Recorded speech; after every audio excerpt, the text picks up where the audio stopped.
찬양을 통해서 하나님께 감사할 마음을 우리 마음에 담아서 예배할 수 있게 돼서 고맙습니다. 제가 찬양대가 찬양을 잘해줘서 고맙다는 거죠. 또 우리가 예배하기 전에 글로리아 팀에서도 또 추수감사절 분위기를 얻길 수 있도록 찬양을 해줘서 고맙습니다.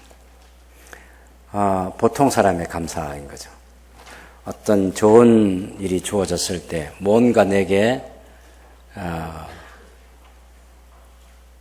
유익이 되는 것이 전달되었을 때 감사합니다, 고맙습니다 이렇게 얘기하는 거죠.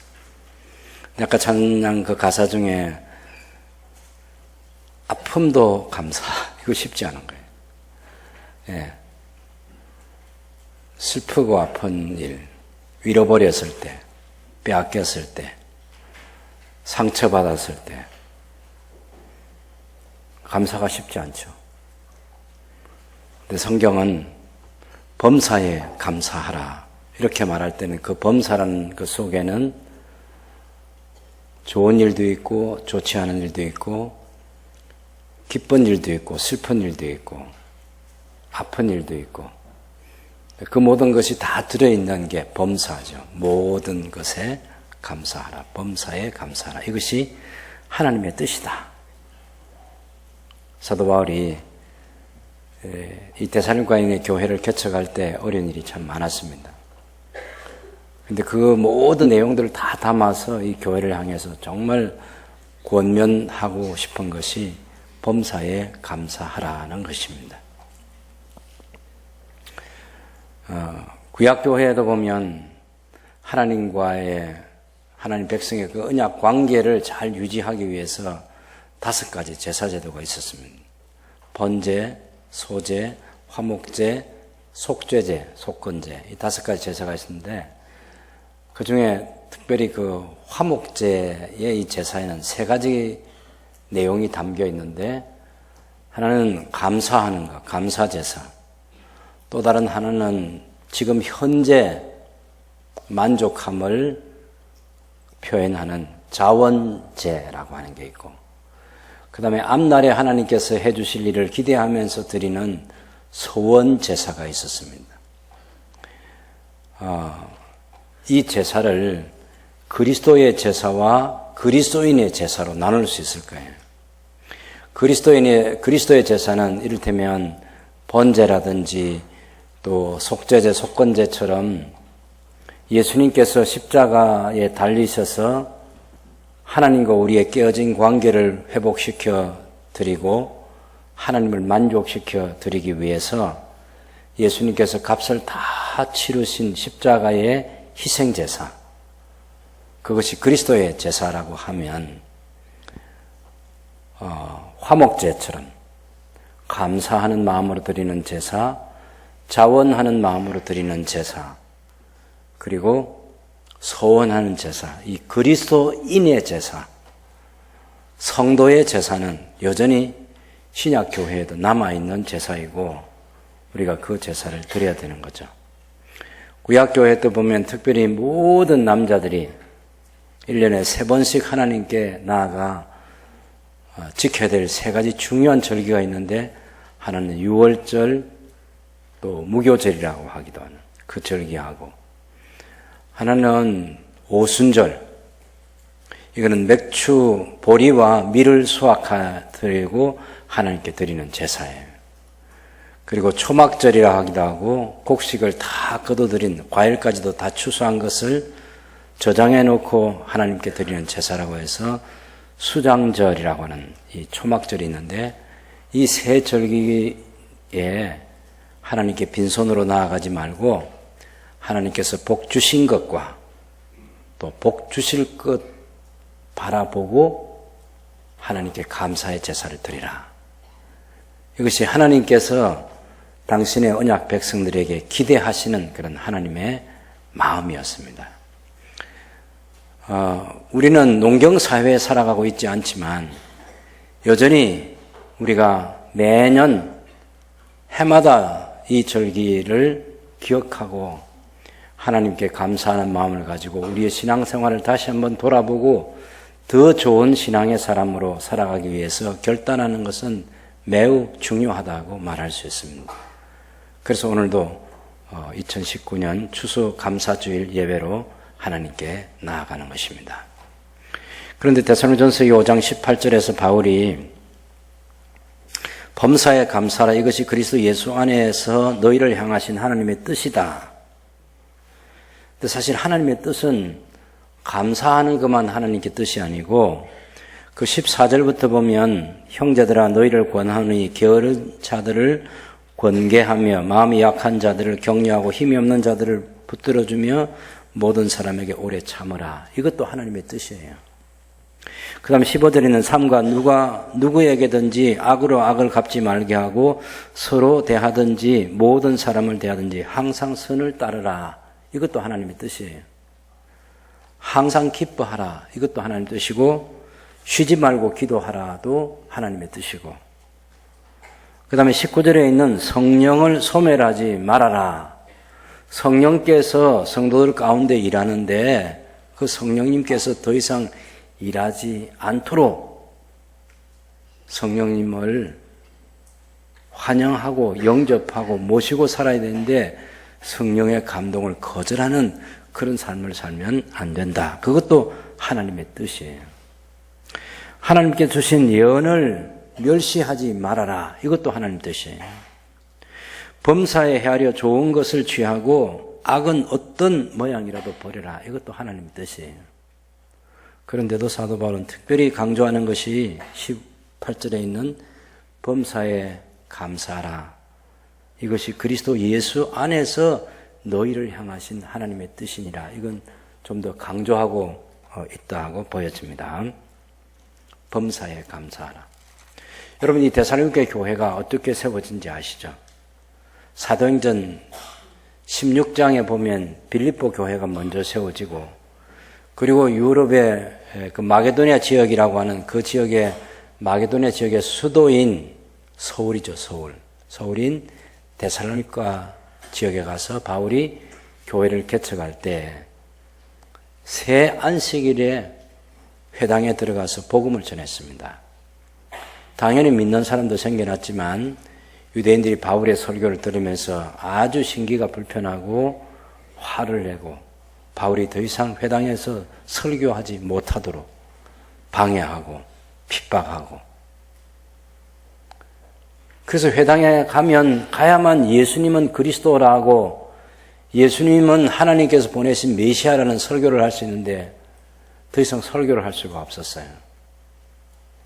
그리고 3번의 설교를 듣고 예수님 믿기로 결단한 사람들을 얼마 동안 양육을 했습니다. 그리고 나서 더 유대인들이 바울을 위협하기 때문에 할 수 없이 데살로니가 교회 형제들이 바울을 베레아로 보냈습니다. 그런데 베레아에 가니까 거기 사람들은 굉장히 신사적이었어요. 무슨 내용이냐면 바울의 설교를 듣고 집에 가서 구약 성경을 가지고 바울이 한 설교가 맞나? 이것을 확인하고 믿는 사람들이 생겨났어요. 바울이 설교를 하는데 그것을 사람의 말로 안 받고 하나님의 말씀으로 받았어요. 그 데살로니가 교회 성도들도 먼저 이 예수 믿는 사람들은 그렇게 했습니다. 바울이 2장 13절에 보면 데살로니가 성도들이 그 바울의 설교를 들을 때 하나님 말씀으로 받은 것, 그걸 감사하고 있어요. 근데 베레아 사람들은 더 많이 베레아에 있는 유대인들까지도 하나님의 말씀을 잘 받아들였습니다. 심통이 난 사람들이 어디 사람들이죠? 데살로니가의 지역에 있는 유대인들이 80km나 떨어져 있는 베레아에까지 가서 바울을 핍박한 거예요. 굉장히 신변이 위태로워지니까 베레아에 있는 형제들이 바울을 바다까지 데려가서 배로 육로로 가면 위험하니까 배로 320km나 떨어져 있는 아테네까지 보내주었습니다. 그때 바울은 아테네에 긴급하게 피신해서 왔고 베레아에 디모데와 신라가 남아 있었어요. 그 형제를 빨리 와달라고 아테네에서 기다렸습니다. 아테네에 디모데가 도착했을 때 바울이 걱정하는 것은 뭐였냐면 데살로니가인의 그 형제들이 어떻게 됐을까? 데살로니가에서 3번의 설교를 듣고 예수 믿고 하나님의 자녀가 된 사람들, 그리고 얼마 기간 동안 양육을 받은 그 사람들을 유대인들이 가만두었을까? 내가 베레아까지 80km 떨어진 베레아까지 가서 복음을 전하는데 거기까지 와서 나를 핍박했던 그 사람들이 믿는 사람들을 가만두었을까? 이거 걱정이 되는 거예요. 그래서 디모데를 아테네에서 데살로니가로 보냈습니다. 그리고 바울은 그 아테네에서 설교를 하는데 여기 파레테논 신전이 있고 그 신전 아래 보면 아레오바고라는 그런 언덕이 있어요. 거기서 많은 아테네 시민들에게 설교를 하는데 아테네 사람들이 바울의 설교를 듣고 그래도 그 사람들은 교양이 있는 사람들이에요. 바울이 전하는 그 복음은 받아들일 수 없지만 바울에게는 신사적인 태도를 취해서 이 아테네를 떠나주기를 정중하게 요청합니다. 그래서 바울이 그 아테네 그 밑에 가면 고린도라는 지역인데 그곳에 가서 이제 하나님의 복음을 전하려고 내려가 봤더니 그 고린도는 너무나 우상숭배가 많은 심한 곳이에요. 거기는 신전의 창녀들이 또 많은 곳이에요. 그래서 우상숭배가 극심하고 부도덕한 그 고린도에서 복음을 전할 수 있겠다는 이 생각이 안 드는 거지. 너무 마음이 저려오고 걱정이 되는 거예요. 여기서 내가 어떻게 사역할까? 사람들을 대면하면 이 담대해야 되잖아요. 두렵고 떨리는 거예요. 여러분 빌립보 교회를 개척할 때도요. 쉽게 개척이 안 됐어요. 첫 번째 신자는 안식일 날 기도할 곳을 찾아서 가서 팔레트에 모여있는 사람들에게 전도를 했는데 루디아라는 첫 번째 신자가 생겼어요. 두 번째는 귀신 들린 여종을 만났는데 이 귀신 들린 여종은 점치는 사람이에요. 점을 치고 자기를 고용한 주인을 이롭게 하는 사람인데 바울을 계속해서 괴롭히니까 바울이 예수 그리스도의 이름으로 그 귀신을 쫓아냈어요.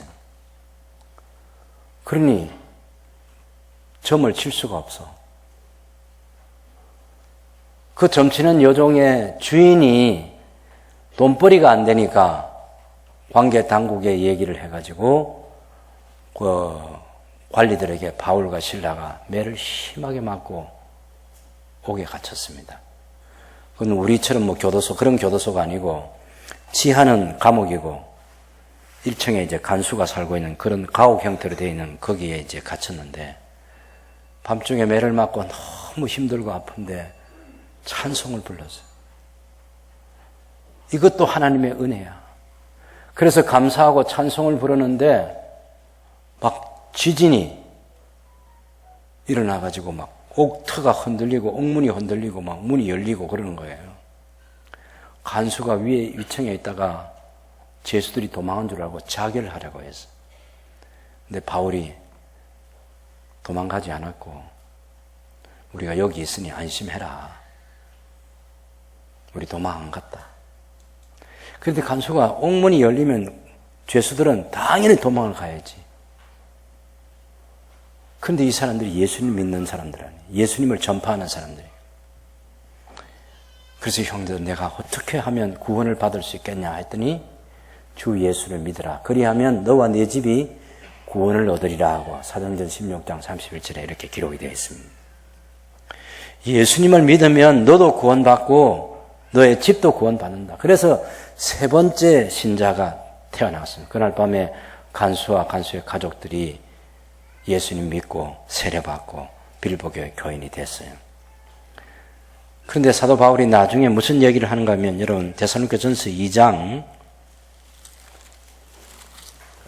2절을 보시면 너희가 아는 바와 같이 우리가 먼저 빌립보에서 고난과 능욕을 당하였다. 빌립보 교회에서 고난과 능력을 받으면서도 바울이 빌립보 교회를 개척했어요. 그리고 난 다음에 빌립보에서 이 데살로니가까지는 161km가 떨어져 있는 곳인데 그 마게도냐의 수도인 데살로니가에 가서 복음을 전했는데 3번밖에 전할 기회를 갖지 못했어요. 빌립보에서도 고난과 능력을 당했는데 그때 우리 하나님을 힘입어서 많은 싸움 중에 물리적인 싸움 아니에요. 영적인 싸움이에요. 그런 싸움 중에 하나님의 복음을 데살로니가인의 성도들 여러분에게도 전하였노라 이렇게 말하고 있는 거예요. 그래서 이 데살로니가의 교회가 유대인들의 핍박 가운데 탄생한 교회이고 그것을 바울이 많이 걱정하면서 아테네에서 디모데를 보내가지고 전도자인 바울을 핍박해서 그곳에 머물지 못하게 했던 그 사람들이 그 지역에서 예수 믿는 사람들을 어떻게 했을까 걱정이 돼가지고 보낸 겁니다. 그런데 고린도에서 기다리고 있는 중에 고린도에서 이 사람들에게 내가 어떻게 전도를 하나 죽을 것 같아요. 너무 힘드는 거지 분위기 자체가. 그런데 데살로니가 같은 디모데가 고린도로 돌아와서 데살로니가의 교회 성도들의 사정을 얘기해 주는 거예요. 그것이 3장에 있어요. 여러분 한번 볼까요? 3장에.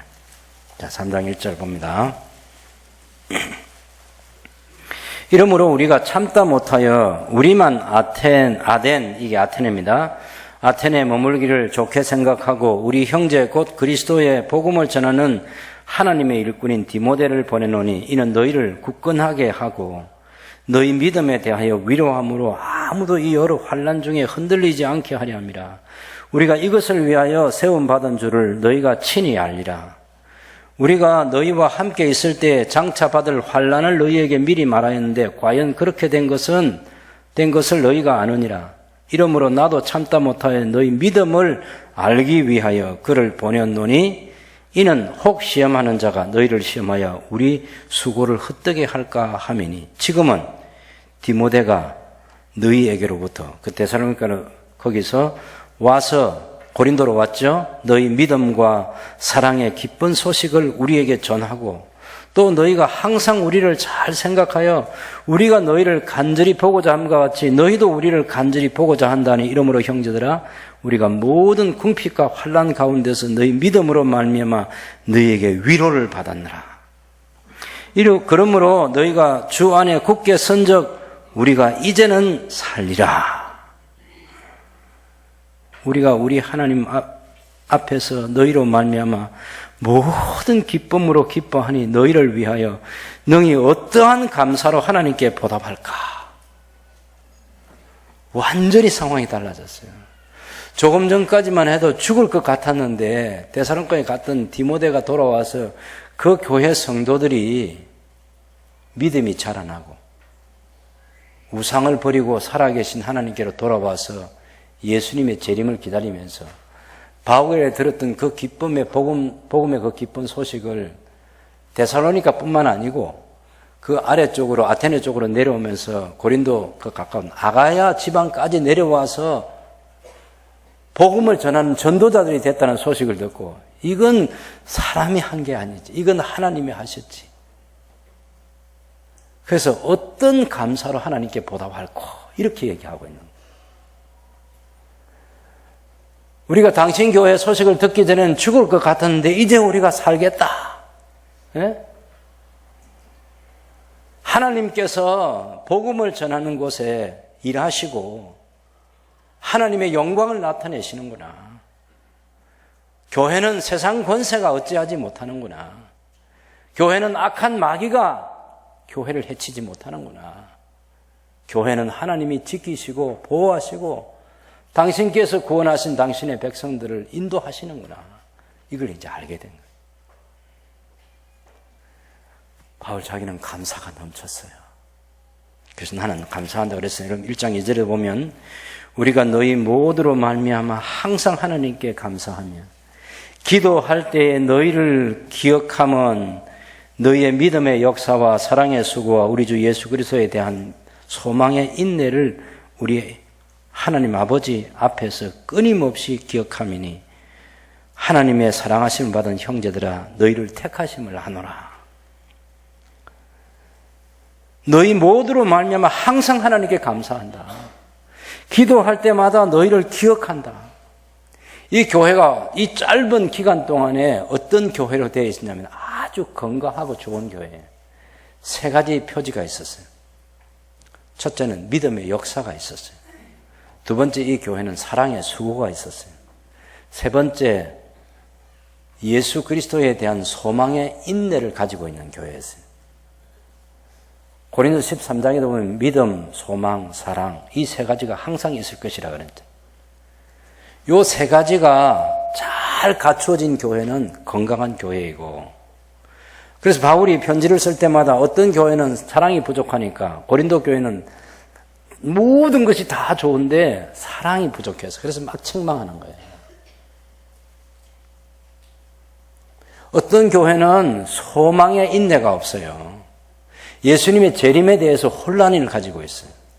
그런 교회는 예수님께서 반드시 재림하시니까 의심하지 말고 소망 가운데 살아라. 그렇게 권면하고 있어요.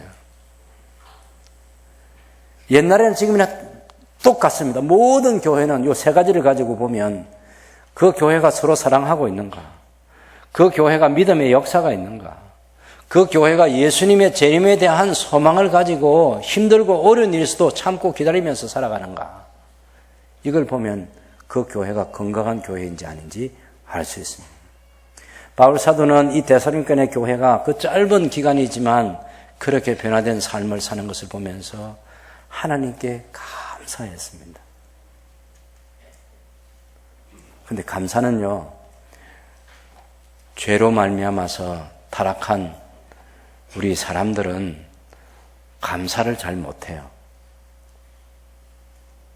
감사를 잘 못한다고. 또 우리의 감사는 대부분 좋은 일이 있을 때만 감사한다. 그런데 바울 사도는 좋은 일이 있을 때나 없을 때나 항상 모든 일에 감사해라. 사실 바울이 고린도에 가서 교회를 개척할 때 1년 6개월 동안 개척했는데 나중에 이 교회 성도들이 정말 바울과 관계가 깨어져 가지고 힘든 몇 개월의 시간을 보내면서 바울이 편지도 쓰고 직접 가보기도 하고 다른 사람 대리인으로 보내보기도 하고 또 눈물의 편지를 쓰고 그렇게 하면서 자기의 참 얘기하고 싶지 않은데 바울이 이런 얘기를 했어요. 내가 40에 감한 40에 한 대 모자란 39대씩 5번 매를 맞았다. 3번 태장으로 맞았다. 많이 굶주렸고 바다에 빠져서 죽을 뻔했고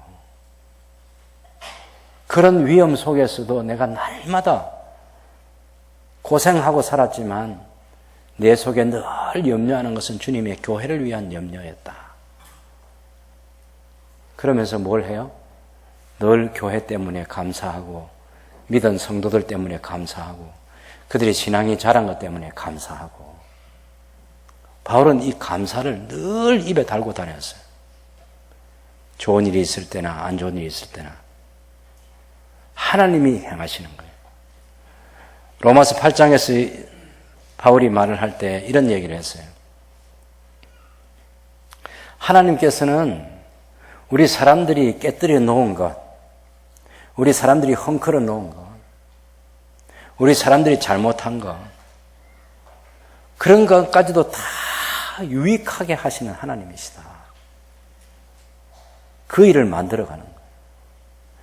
바울이 없는 동안에 이 데살로니가 교회도 아주 잘 성장한 거예요. 여러분, 교회는요, 담임 목사가 목회를 저 같은 사람이 이제 30 몇 년을 했잖아요. 당 목사가 없어도 새순교회는 잘 됩니다. 왜 아멘을 안 해요? 왜 그러냐? 이거 주님의 교회이기 때문에 그래요. 주님이 교회의 머리이시고 주님이 교회에 또 리더를 세우시고 그러는 거예요. 모세 아니면 안 될 줄 알았죠. 모세 죽고 나서 여호수아가 모세를 대신해서 잘했어요. 그래서 여러분 절대 그런 걱정은 딱 놓으셔도 됩니다. 예. 바울이 없어도 데살로니가 교회가 잘 됐어요. 그래서 상황 자체는 느낌으로는 안 좋을 것 같지만 그래도 데살로니가 교회 성도랑에서 여러분 범사에 감사하십시오. 이것이 그리스도 예수 안에서 여러분을 향한 하나님의 뜻입니다. 왜? 감사가 신앙생활이 얼마나 잘하는지 그것을 평가할 수 있는 척도예요. 어떻게 알 수 있느냐면요. 어떤 일에 감사하느냐를 보면 알 수 있어요. 좋은 일이 있을 때만 감사하는 것은 누구나 하는 감사이고요. 그건 가능한 일이에요. 근데 안 좋은 일이 있을 때, 아픔이 있을 때, 슬픈 일이 있는데 이것을 가지고 일하실 하나님을 바라보면서 하는 감사는 그건 신앙이 좋은 사람이 하는 거예요. 어떤 데 감사하는지 또 감사의 횟수가 얼마나 자주 되는지 그런 것을 보면 아, 이 사람이 신앙생활을 잘하는 사람이구나. 그걸 알 수 있어요. 구약 성경과 신약 성경 다 어디를 살펴봐도 그렇습니다. 우리 예수님께서 감사 기도를 하신 제일 첫 번째 감사 기도가 뭐였냐면 마태복음 11장에 보면 10장에서 이제 제자들 가운데서 12명을 사도로 선택해가지고 전도를 내보냈어요. 근데 그 전도의 결과가 귀신이 쫓겨나고 병든 자가 고침받고 하나님의 나라를 전파하는데 그것을 받아들인 사람들도 있었지만 반대하는 사람들도 많아서 안 받아들이는 사람이 많았다고. 예수님께서 그 보고를 받으시고 하나님께 감사 기도를 하는데 이렇게 기도를 했어요. 하나님, 슬기롭고 지혜로운 사람들에게, 소위 자기가 잘나고 똑똑하다고 말하는 사람들에게는 하나님께서 이 하나님 나라 비밀을 감추시고 어린아이들에게 단순한 마음으로 착한 마음으로 받아들이는 사람들에게는 이 하나님 나라 비밀을 드러내 주시고 알게 해주시고 믿게 해주셔서 감사합니다. 이 기도 드리는 거예요. 하나님께서 여러분 우리가 지난 주일도 수많은 사람들 초청했잖아요. 그 초청했는데 그분들 가운데 예수님 믿는 사람들도 생겼고 또 안 믿는 사람들도 있었어요. 그거 우리 하는 일 아니에요. 예수님 그것을 알기 때문에 제자들의 전도 보고를, 결과 보고를 바꿔서 안 받아들인 사람들은 슬기롭고 지혜로운 사람들인데 그들이 완악해서도 안 받아들였지만 하나님께서 아예 그들에게는 그 하나님의 계시를 나타내 보여주시지 않아서 들어도 들리지 않는 거예요. 그런데 어린아이들은 하나님이 나타내 주시니까 들을 때 들리고 깨달아진 거예요. 그것을 하나님께 감사했어요. 또 예수님이 언제 감사했냐면요.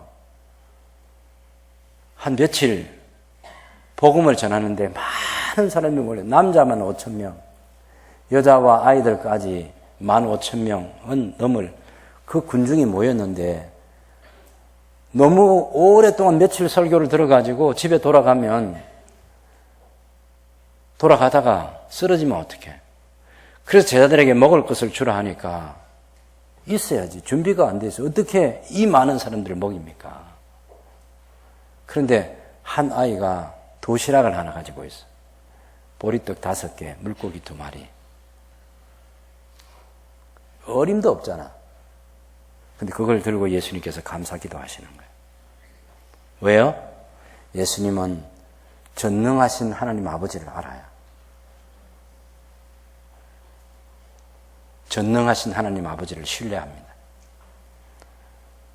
그 보리떡 5개 가지고 막 조각 내가지고 그걸 5,000개, 10,000개 조각 내가지고 나눠줄 게 아니고 이것을 가지고 하나님께서 여기 모인 모든 무리들을 배불리 먹이실 것을 믿는 믿음을 가지는 거예요. 하나님께 감사하고 그리고 제자들에게 나눠주라 이렇게 얘기하는 거죠. 나눠주니까 떼어줘도 또 있고 떼어줘도 또 있고 떼어줘도 있고 그래서 오병이어의 기적이라고 그렇게 말하는 거예요. 예수님의 감사로부터 시작된 것입니다. 그런가 하면 예수님께서 마태복음 26장에 보면 성찬식을 제정해 주실 때 6월절, 마지막 6월절을 지키시고 성찬식을 제정해 주시면서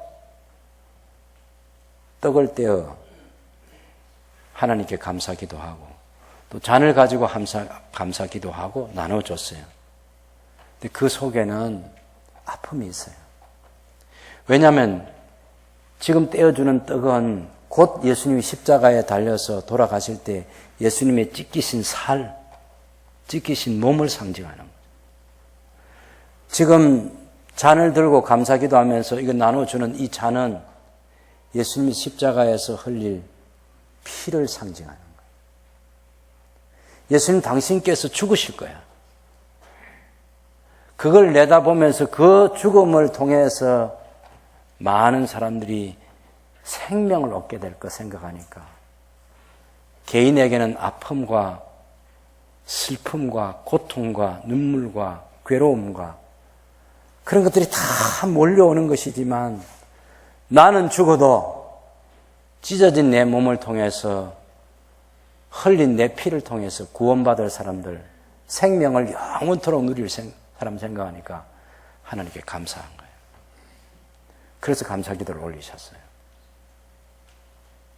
우리 사도 바울도 자기가 하나님께 받은 그 직분 때문에 감사했습니다.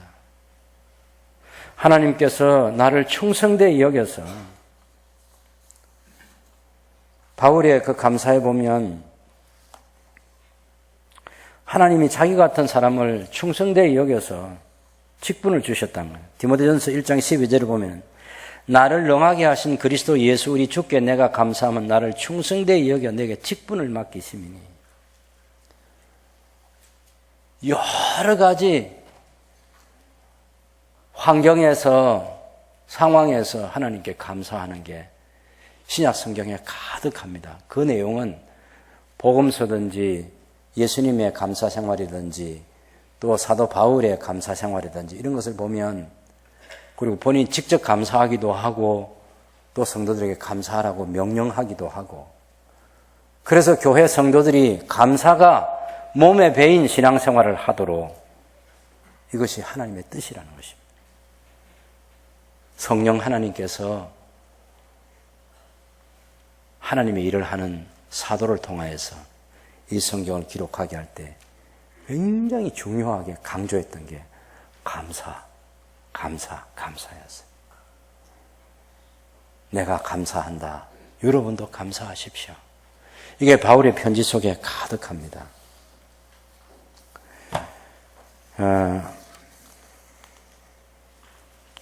복음서에 보면 어떤 감사는 하나님께서 안 받아주는 감사가 있어요. 바리새인 여러분 신앙생활 잘하는 사람입니다. 바리새인은 아주 겉으로 보기에는 1등 신자예요. 이 사람이 이제 하나님 성전에 올라가서 기도하는데 어떻게 기도했냐면 하나님 나는 일주일에 2번씩 금식합니다. 저는 소득의 11조를 꼬박꼬박 드립니다. 그리고 저는 저 세리하고 창기들 같이 살지 않고 나는 깨끗하게 삽니다. 여러분 얼마나 멋진 삶이에요. 일주일에 2번 금식해 봤습니까? 네, 벌써 생각만 해도 머리가 살 아파오는 분 계시죠? 쉽지 않습니다. 어쨌든 하나님과 바른 관계를 갖기 위해서 그렇게 노력하는 거예요. 11조를 심지어는 최소의 그런 11조까지 제대로 내는 11조 생활을 했어요. 그리고 삶이 너무 깨끗하니까 얼마나 자랑스러워. 그런데 그 바리새인과 같이 기도하러 갔던 또 다른 세리라는 사람이 있는데 이 사람은 기도하러 가서 하나님께 자랑할 게 없어. 그래서 얼굴도 못 들고 자기 가슴을 치면서 하나님 저는 죄인입니다. 이렇게 기도했어요. 여러분 뭡니까? 기도의 차이가 뭡니까? 일에 2번씩 금식하고 소득의 11조 드리고 저 세리와 창기들과 같이 살지 않는 이 바리새인의 기도는 자기가 잘났다는 거예요. 자기가. 세리의 기도는 하나님, 저는 죄인이, 저는 하나님의 은혜가 필요합니다. 저는 하나님의 은혜 없이는 하나님 앞에 설 수 없습니다. 이게 세리의 기도고, 바리새인은 하나님의 은혜 없이도 내가 잘 살고 내가 금식하고 내 능력으로 금식하는 거예요. 내가 돈 잘 버니까 11조 하는 거고. 이 바리새인이 이렇게 기도했으면, 하나님께서 제게 은혜를 베풀어 주시고 제게 힘 주시고 제게 건강 주셔서 제가 1회에 2번씩 금식할 수 있게 된 것을 감사합니다. 하나님께서 제 삶의 모든 데 복을 주셔서 제가 11조 생활을 할 수 있게 돼서 감사합니다. 하나님께서 제게 말씀으로 성령의 능력으로 저를 붙들어 주셔서 제가 세리와 창기들처럼 살지 않고 이렇게 살 수 있게 된 것을 감사합니다. 그래서 하나님이 너무너무 기뻐했겠지. 근데 하나님의 은혜 다 빼고 자기를 드러내서 그런 감사는 하나님께서 안 받아주시는 거예요. 여러분, 우리가 지금까지 살아온 것은요, 성공하는 삶이든 실패하는 삶이든 이 모든 삶이 다 하나님의 은혜 아래에 있어요. 하나님의 주권 가운데 있습니다. 바울이 로마 교회에 특별히 로마서를 쓰면서 특별히 감사한 게 뭔지 아세요, 여러분? 우리가 그거 한번 꼭 봐야 되겠습니다. 로마서에 보면, 로마서 1장 8절에 보면, 이제 로마서를 펴보세요. 먼저 내가 예수 그리스도로 말미암아 너희 모든 사람에 관하여 내 하나님께 감사함은 너희 믿음이 온 세상에 전파됩니다. 로마 교회 성도들의 믿음이 온 세상에 전파되는 것을 사도 바울은 하나님께 감사했습니다. 그것이 하나님의 은혜로 전파된다는 것이죠. 로마서 1장 21절에 보면 하나님의 진노의 대상은 어떤 사람이냐면, 하나님을 알되 하나님을 영화롭게도 아니하고 감사하지도 아니하고 오히려 그 생각이 허망하여지면 미련한 마음에 어두워진 사람들, 하나님을 알면서도 하나님께 감사하지도 않아. 그런 사람들에게 하나님의 진노가 있다고 1장 18절에 말하고 있습니다. 그 다음에 로마서 6장 17절에 보면 하나님께 감사하리로다. 너희가 본래 죄의 종이더니 너희에게 전하여 준 바 교훈의 본을 마음으로 순종하였다. 본래 죄의 종이던 사람들이 하나님의 복음의 이 말씀, 우리 주 예수 그리스도의 말씀, 경건에 관한 이 교훈을 마음으로 받아서 순종하는 사람이 됐다고 말하는 거예요. 그런데 여러분, 로마서 7장을 보면요, 바울이 마음에 잘 살고 싶어요. 신앙생활을 잘하고 싶어요. 의롭게 살고 싶어요.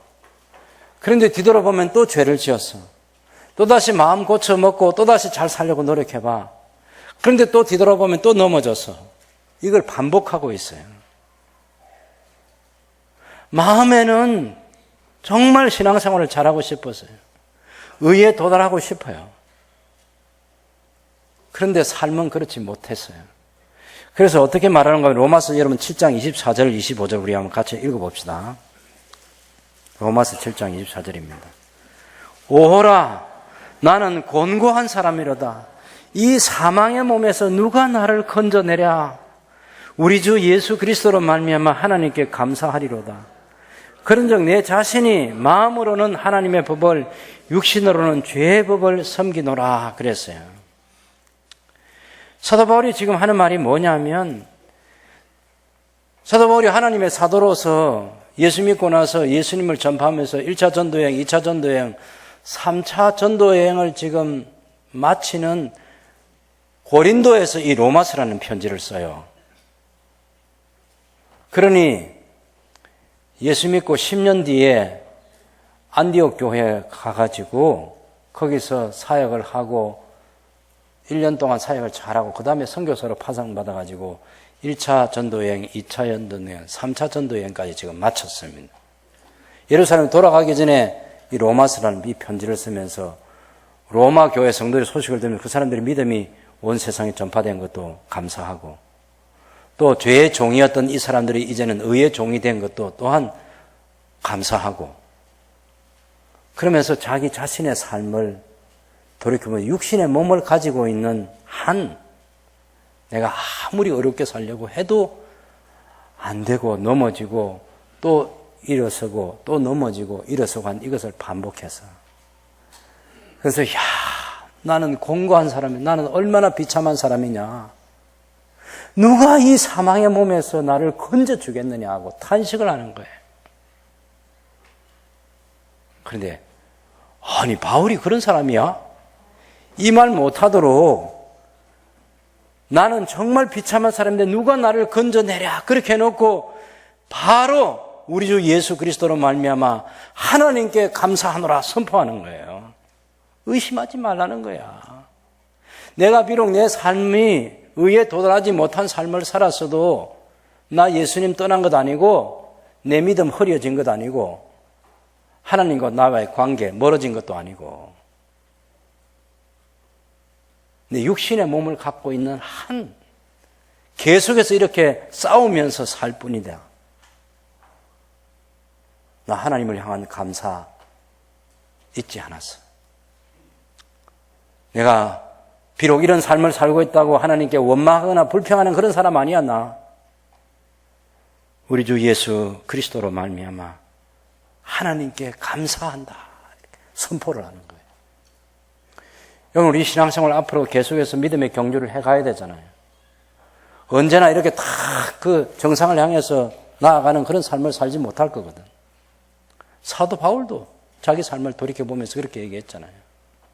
그렇다고 낙심하거나 주저앉지 말고 포기하지 말고 계속해서 신앙의 경주를 위해서 노력해야죠. 때로는 나는 왜 이래 이거밖에 안 되나 그런 생각이 드는데 거기서 멈추지 말라는 거야. 왜? 하나님의 성령께서 우리에게 오셔서 생명의 성령의 법이 죄와 사망의 법에서 우리를 자유케 해주고 하나님의 성령이 우리 안에 있어서 우리가 하나님의 아들인 것을 증거해 주고 우리가 계속해서 신앙생활을 잘 해서 마침내 그 영광의 자리에 이르도록 해 주실 거예요. 왜? 하나님이 선택하시고 하나님이 부르셨고 하나님 믿음 주시고 어렵다 하셨어. 그리고 마침내 하나님께서 영광에 이르게 하실 거야. 당신의 아들까지 아끼지 않고 하나님께서 우리에게 주셨는데 무엇을 더 아끼겠냐고. 우리가 그렇게 넘어진다고 누가 우리를 조롱하고 누가 우리를 멸시하겠냐고. 우리를 어렵다고 그런데도 우리를 어렵다고 말씀하신 분이 하나님이신데 바울이 넘어지고 자빠지고 해도 어렵다고 해주신 분은 하나님이신데 누가 하나님께서 어렵다고 한 사람을 죄인이라고 말할 수 있겠냐고. 하늘에 있는 것이나 땅에 있는 것이나 땅 속에 있는 것이나 땅 아래에 있는 것이나 물 가운데 있는 것, 이 세상에 어떤 것도 하늘에 있는 천사들, 이 세상에 있는 어떤 권세자도 심지어 사망까지도 그리스도 예수 안에 있는 하나님의 사랑에서 누가 끊을 수 있겠냐고. 절대로 없다. 이것이 바울의 신앙이었어요. 그래서 자기를 의심하지 못하도록 나는 얼마나 비참한 사람인가. 누가 사망의 몸에서 나를 건져내려고 그렇게 탄식하면서도 곧 바로 바울이 말하는 거예요. 우리 주 예수 그리스도로 말미암아 하나님께 감사하노라. 마침내 그 영광의 자리에 이르게 하실 그 하나님께 감사하는 마음을 가지고 바울이 신앙생활을 했습니다. 물론 성령의 은사를 주신 것도 감사하고 그렇게 했죠.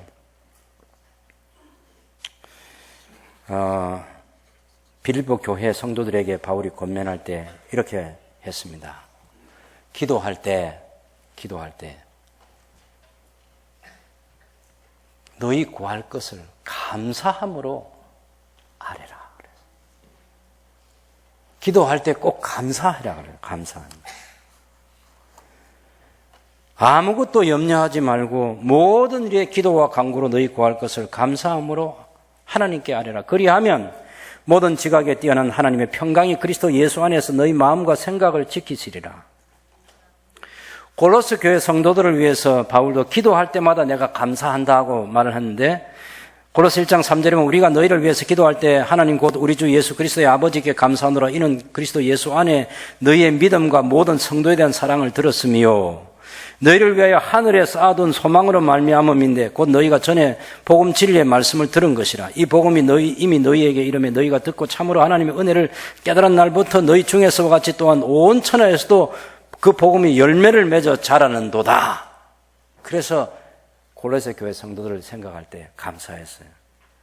여러분, 빌립보서, 골로새서, 에베소서 이 편지를 쓸 때 바울은 로마의 황제에게 재판을 받기 위해서 2년 동안 가택연금 상태에서 기다리고 있었습니다.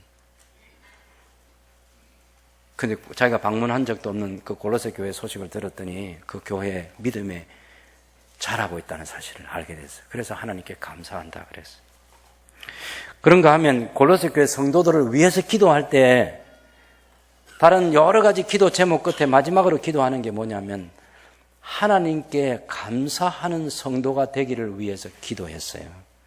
그것이 골로새서 1장 9절 말씀부터 보면 이로써 우리도 듣던 날부터 너희를 위해서 기도하기를 거치지 아니하고 구하노니 너희로 하여금 모든 신령한 지혜와 총명의 하나님의 뜻을 아는 것으로 채우게 하시고 주께 합당하게 하여 범사에 기쁘시게 하고 모든 선한 일에 열매를 맺게 하시며 하나님을 아는 것에 자라게 하시고 그의 영광의 힘을 따라 모든 능력으로 능하게 하시며 기쁨으로 모든 견딤과 오래 참음에 이르게 하시고 우리로 하여금 빛 가운데서 성도의 기업의 부분을 얻기에 합당하게 하신 하나님께 감사하게 하시기를 원하노라 이렇게 얘기했어요. 여러분, 우리 자녀들을 위해서 기도할 때도 또 우리 같은 신앙생활하는 우리 순원들, 우리 형제 자매들을 위해서 기도할 때도 하나님 믿음이 자라서 하나님께 감사하는 성도가 되게 해주십시오. 감사할 줄 아는 자녀가 되게 해주십시오. 사도 바울이 골로새 교회를 위해서 기도할 때 성도의 기업을 얻도록 합당하게 해주시니까 하나님께 감사하는 성도가 되도록 그것이 기도 제목이었어요. 그래 믿음이 자란 거라고. 어떤 상황에서 감사하는지 감사를 얼마나 자주 하는지를 보면 그 사람 믿음이 좋은지 안 좋은지를 알 수 있는 거예요. 골로새 3장 15절 16절을 보면 그리스도의 평강이 너희 마음을 주장하게 하라. 너희는 평강을 위해서 한 몸으로 부르시를 받은 너희는 또한 감사하는 자가 되라. 그리스도의 말씀이 너희 속에 풍성히 거하여 모든 지혜로 피차 가르치며 권면하고 시와 찬송과 신령한 노래를 부르며 감사하는 마음으로 하나님을 찬양하고 무엇을 하든지 말이나 일이나 다 주 예수의 이름으로 그를 힘입어 하나님 아버지께 감사하라. 에베소서 5장 18절에는 성령의 감동으로 충만하라 그렇게 해놓고 나서 그 성령의 감동으로 충만하게 된 사람들이 하나님께 예배할 때 이런 예배를 드리는데 골로새 교회는 하나님의 말씀이 그 속에 충만한 사람들이 하나님께 예배할 때 감사하는 마음으로 찬송을 불러요. 신령한 노래를 부르는데 감사하는 마음으로 하나님을 찬양하고 무엇을 하든지 말해라 이러나 다 주 예수의 이름으로 하고 그 주 예수를 힘입어 하나님 아버지께 감사하라고 이렇게 말하고 있는 거예요. 여러분 찬송 부를 때 표정 좀 펴셔야 된다는 것 아시겠죠? 아니 감사하는 마음을 가지고 지금 하나님 찬송하는데 찬송 인도하는 사람과 한판 붙어볼 생각으로 그렇게 하지 말아요. 네. 우리 글로리아에서 찬양할 때 여러분과 함께 지금 감사하는 마음으로 좀 웃음을 가지고 함께 찬송하고자 하는데 여러분들은 굳은 표정으로 성령의 감동이 내 안에 있고 말씀이 내 안에 있고 그래서 감사하는 마음으로 찬양하는 이 예배가 달라진 예배 속에 반드시 감사가 있는 감사. 하나님 감사합니다. 이 찬송 부를 수 있게 해주셔서 감사합니다. 여러분요, 세상의 노래들 영혼의 노래가 아니고 구원 찬송이 아니고 영광의 노래가 아니고 아무리 좋은 노래가 있어도 영원히 불려질 노래 아닙니다. 하나님을 찬양하는 노래만이 영원히 남습니다. 이 세상과 영원히 부를 노래는 우리 주 예수 그리스도를 높이는 노래입니다. 그것이 우리를 치유하고 우리를 회복시켜주고 새 사람이 되게 하는 거예요. 이 골로새 교회 여러 가지 권면할 때 기도를 계속하고 기도에 감사함으로 깨어있으라 골로새 4장이더래. 기도할 때 기도하고 이 감사는 동전의 양면과 같아요. 항상 같이 다닌다고. 바울이 항상 내가 너희를 생각할 때마다 기도할 때마다 감사한다 이렇게 얘기해요.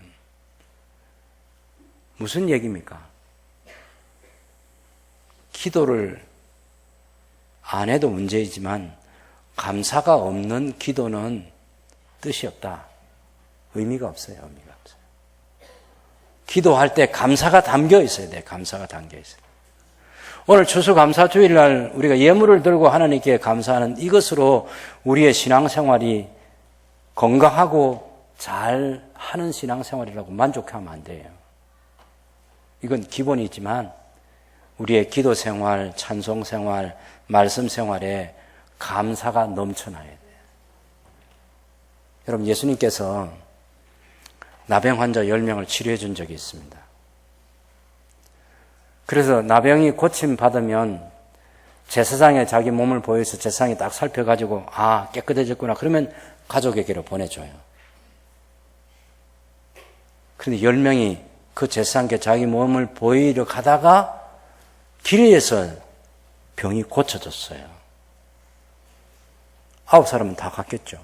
그 중에 한 사람, 사마리아 사람이, 유대인도 아닌 이 사마리아 사람이 예수님에게 다시 돌아와서 그 발 앞에 엎드려서 고쳐주셔서 감사합니다. 사례를 한 거예요.